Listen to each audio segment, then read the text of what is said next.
यहाँ पर हमारा सवाल कह रहा है कि 7.6 सेंटीमीटर लंबा एक रेखाखंड खींचिए और इसे 5:8 में विभक्त कीजिए, दोनों भागों को मापिए भी। ये रचना है और इस रचना को हमें बनाना है और आपको समझना है, क्योंकि सवाल हम जो बनाएंगे वो आपको समझना सबसे बेटर है, क्योंकि आप ही इसे बनाएंगे एग्जाम में। तो सवाल जो कहता है शुरू से ही हम काम करना शुरू कर देते हैं। कहता है 7.6 सेंटीमीटर लंबा एक रेखाखंड खींचना है। ठीक है, तो 7.6 सेंटीमीटर का एक लंबा रेखाखंड खींचेंगे। देखिए ये मेरा स्केल है और यहाँ पर 0 से लेकर के देखिए 7 तक जाइए। 7 के बाद जो है ना, ये जो छोटा छोटा बिंदु है इसको 1 मानते हैं और ये बड़ा है ये 5, और 5 के बगल में जो एक है ये 6 हो गया, तो 7.6 ये हो गया। अब यहाँ से 0 से यहाँ तक आप मिला देंगे।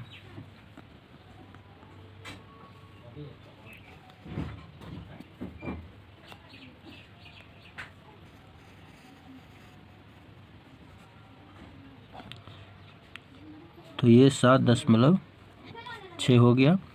इस बिंदु को हम ए बी मान लेते हैं। क्या मानेंगे? ए और बी। इसकी लंबाई कितना हुआ? 7.6 सेंटीमीटर। अब ए बिंदु पर हम न्यून कोण बनाएंगे। न्यून कोण वैसा कोण होता है जो 90 डिग्री से छोटा होता है और 0 डिग्री से बड़ा होता है। ठीक है, तो ये न्यून कोण हो गया। तो यहाँ पर हम 60 से छोटा कोण बनाते हैं ताकि मेरा जो है ना कम पेपर में बन जाए। और फिर इसको हम एक रेखा से मिला देते हैं और ये रेखा जो खींचेंगे इसको हम ए एक्स मान लेंगे। तो ये मैंने मिला दिया एक रेखा को। अब ये कहता है, अब आगे सवाल को पढ़िए, और इसे 5:8 में विभाजित कीजिए। तो 5:8 में करना है, अर्थात हमको कह रहा है कि 5 + 8 बराबर कितना होता है? 13।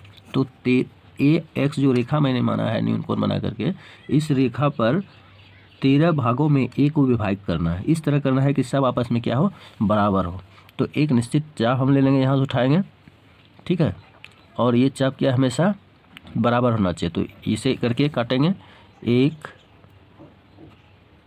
2, और इसे हम नाम दे देंगे सारे बिंदु को। ये पहला बिंदु A1 हो गया, ए यहाँ है, A1 हो गया, A2 हो गया, A3 हो गया। इस तरह से हम A13 तक चलेंगे। ये इस तरह से अंकित नाम दे दिया मैंने। अब क्या करना है, ये जो यहाँ पर है इसको हम बिंदु B से मिला देंगे। ठीक है, तो बिंदु B से हम मिला देते हैं। तो बिंदु B से इसको मिला दिया इस तरह से। अब जब ये यहाँ तक हो गया तो अब क्या करते हैं, इस कोण की माप लेते हैं और इसी कोण से हम यहाँ पर 5 पर हम काटेंगे, क्योंकि 8:5 है। तो 5 यहाँ रहेगा तब तो इधर 8 बचेगा, तो 8 + 13 हो जाएगा। तो 2 भागों में डिवाइड करना है इस रेखा को हमको। तो हम इसको इस कोण को लेते हैं, नापते हैं, उसके बाद यहाँ पर हम कोण बनाएंगे। तो यहाँ से हम एक ऐसा बिंदु काटते हैं, जितना कटान वहाँ से कटता है उतना ही डिग्री का यहाँ से हम लेते हैं। तो और इसको क्या करते हैं, मिला देते हैं। ठीक है, ये हमेशा जो बिंदु लिया जाता है A5 से 1.5, मतलब एक घर छोड़ करके आधा, एक घर और आधा घर। तो ये कटान बिंदु जो होता है इस पर हम बिंदु A से A5 से इसको मिलाएंगे। कहाँ मिलाएंगे? तो AB पर मिलाएंगे। तो यहाँ पर AB पर मैंने इसको मिला दिया। ठीक है, अब ये कोण और ये कोण आपस में क्या है, दोनों बराबर हो जाता है। ठीक है, तो ये दोनों कोण आपस में क्या है, बराबर होगा। इस बात को हमेशा ध्यान रखना है, ये आपस में ही बराबर ही होगा।